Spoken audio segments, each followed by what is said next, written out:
வணக்கம் மக்களே. ஒரு மனிதனின் கோபம் எந்த அளவுக்கு அது நிற்கும் என்பது தெரியாது. ஆனால் கோபத்தினால் வரும் விளைவுகள் அதிக அளவில் பார்த்து கொண்டுதான் இருக்கிறோம். அந்த கோபமானது நாம் குறைத்து கொள்ள வேண்டும். எந்த அளவுக்கு ஏன் கோபப்படுகிறீர்கள் என்று கேட்டால், பொறாமை, போட்டி, இதற்கெல்லாம் கடைசியாக உயிர் பலி. இந்த உயிர் பலி எங்கிருந்து வருகிறது?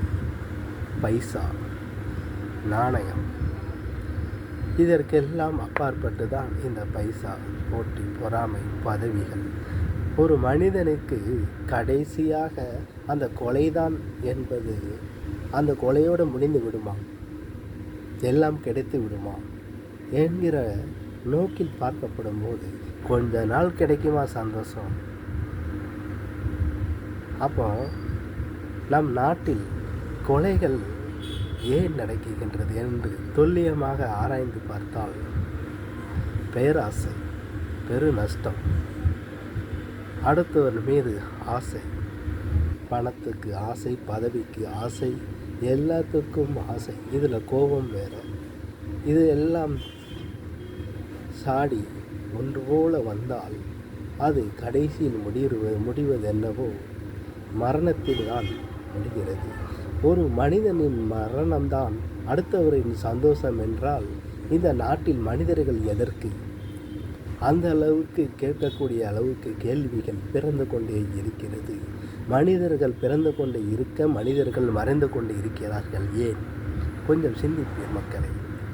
ஆக கொலையின் மூலமாக, ஒரு மரணத்தின் மூலமாக நமக்கு கிடைக்கக்கூடிய சந்தோஷம் தேவையா? அடுத்தவர்களின் தாலி போனதுக்கப்புறம் நமக்கு சந்தோஷம் தேவையா? இப்போ எத்தனையோ குற்றவாளிகள் ஜெயிலில் மனவேதனையும் ரணவேதனையும் அனுபவிச்சுக்கிட்டு இருக்கிறாங்க. ஏன் செய்தோம், எதற்காக அப்படி என்று சிந்திக்கும் கட்டாயத்தில் எத்தனையோ பேர் வாழ்ந்து கொண்டு இருக்கிறார்கள் திருந்துவதற்காக. ஆக அப்படிப்பட்ட சமுதாயத்தில் நமக்கு ஏன் இந்த போட்டி, பொறாமை, பதவி, இதெல்லாம் அப்பாற்பட்டு நாம் மனிதனுக்கு கொடுத்துக்கிட்டு இருக்க அந்த மனசு தாங்க கடவுள். அந்த மனசை டெய்லி நாம் சுத்தம் செய்த வேண்டும். டெய்லி எதுக்கு குளிக்கிறோம்? சுத்தமாக இருப்பதற்கு. சுத்தத்திலும் சுத்தம். நம் மனசு சுத்தமாக இருந்தால் மட்டுமே எல்லாமே நல்லபடியாகவே நடக்கும். அதுதான் அன்பு. அந்த அன்பு என்கிற வேதத்தை வைத்து நாம் எல்லாத்தையுமே சரி செய்து விடலாம். ஆக அன்பினை வளர்ப்போம், அன்பினை ஊட்டுவோம், அன்பை காப்பாற்றுவோம். மனிதனுக்கு எப்போதும் சிறந்தது அன்புதான் என்று சொல்லிக்கொண்டு விடை பெறுகிறேன். அன்பால் எல்லாத்தையும் திருத்தலாம்.